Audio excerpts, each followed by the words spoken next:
প্রিয় বন্ধুরা, কেমন আছেন? আশা করি ভালো। পবিত্র কোরআন শরীফ পড়লে আমরা দেখতে পাই যে পবিত্র কোরআন শরীফ আমাদেরকে সৃষ্টি সম্পর্কে গভীরভাবে চিন্তা ভাবনা করতে বলেছেন। আর আমি মাঝে মাঝেই এই সৃষ্টি নিয়ে গভীরভাবে চিন্তা করি। দেখেন যে এই যে আকাশে মেঘ মেঘ বৃষ্টি, বাতাস, সূর্য, গাছ, সব কিছু একটার সাথে একটা অঙ্গাঙ্গভাবে জড়িত, তাই না? সূর্য না উঠলে জগতের কোনো গাছই খাদ্য উৎপাদন করতে পারতো না, আর কোনো গাছ খাদ্য উৎপাদন না করলে পিঁপড়ে থেকে হাতি আর মশা থেকে তিমি মাছ কেউ বাঁচত না।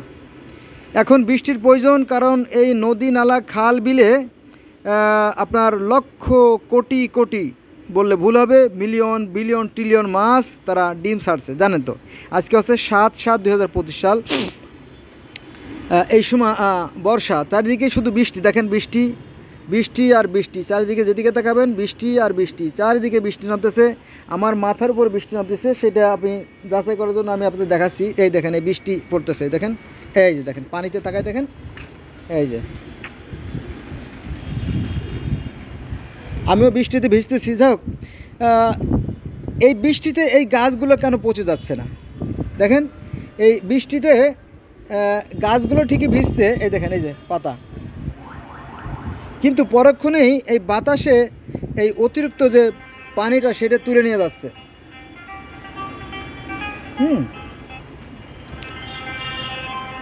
প্রত্যেকটা গাছে ফল আছে,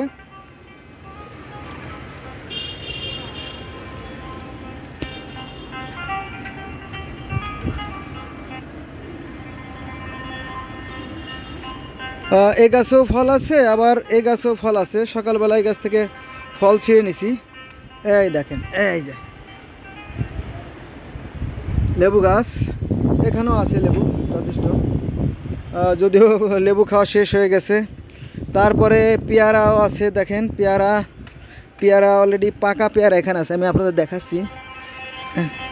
পাকা পেয়ারা দেখেন, এই দেখেন পেয়ারা পেকে গেছে, এই দেখেন, এই পাকা পেয়ারা, তারপরে কাঁচা পেয়ারা। এখন যেহেতু যথেষ্ট পরিমাণ বৃষ্টি নামতেছে, এই জন্য ফলের ফলনও বেশি। এই ছোটো ছোটো পেয়ারা দেখেন, হ্যাঁ, ধাপে ধাপে ধাপে ধাপে বিভিন্ন ধরনের ফল ফলতেছে।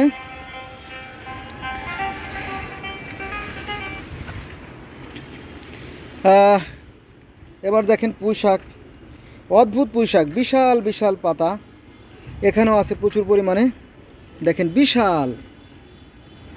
কারণ এখানে আমি সাভার থেকে গোবর সার দিছিলাম এই পুঁই শাকগুলোতে। এই গাছেও লেবু গাছে লেবু শেষ হলো মাত্র, আবার ছোটো ছোটো লেবু আসতেছে। এখানেও পুঁই শাক আছে, এগুলো আলু শাক।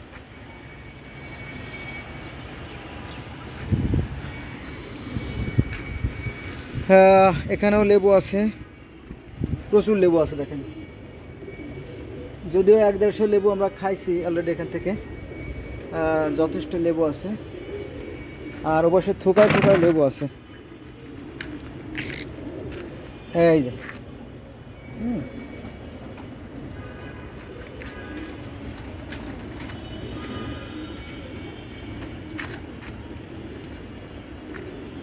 আর এখানে তো আপনার সবেদা দেখালাম, সবেদা বিভিন্ন স্তরে সবেদা আছে, এই যে সবেদা, এই যে সবেদা।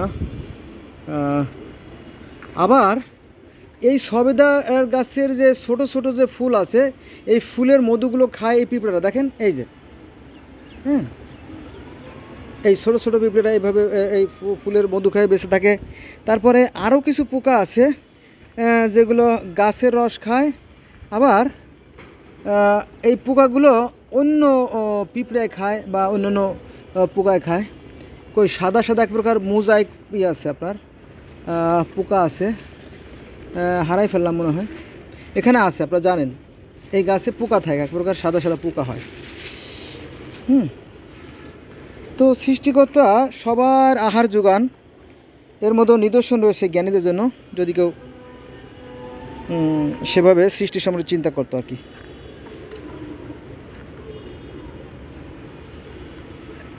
কোনো মানুষ যদি সৃষ্টি সম্পর্কে কিছু সময় চিন্তা করে তাহলে 70 বছর ইবাদত সমান। একটা সমস্যার সমাধানের জন্য কিছু মানুষ একটা মিটিং করে সমান সমান 50 বছর ইবাদত। এই যে পাইছি বন্ধুরা, এই যে পেয়ে গেছি পোকা, এই দেখেন, এই যে পোকা, এই যে পোকা। এই গাছের আছে মোজাইক পোকা, তারপরে আপনার লেবু গাছের পোকা আছে, এরপরে আপনার সবেদা গাছের পোকা আছে।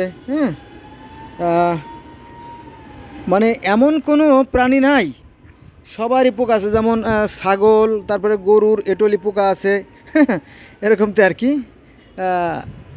তো এগুলোতে রহস্য আছে, সৃষ্টিকর্তা ভালোই জানেন আর কি। তো বন্ধুরা আজকে